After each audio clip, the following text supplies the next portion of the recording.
آب و تاب میدهند. آدمانی دلیر، شخصانی چست و چالاک، ناترس، جسور و با قوتند، چون که آنها همیشه به ورزش مشغولند. بدنشون رو آب و تاب میدهند. آب و تاب.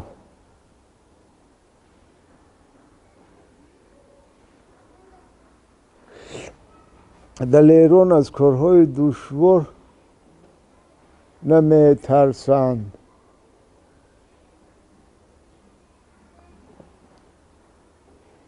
تو پلنگ؟ تو پلنگ. لبای وقتی اخیران اهمیت دادستم یک کاری تدا من حیران شدیدم.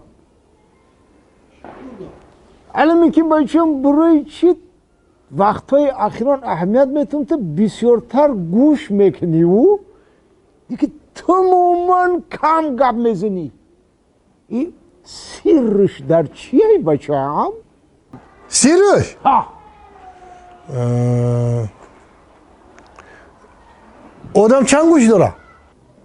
دوتا تا چند زبان داره؟ یک تا اندیدی چند گوش داره آدم؟ دوتا زبان چی؟ یک تا زبان ایجاد کردن در کار.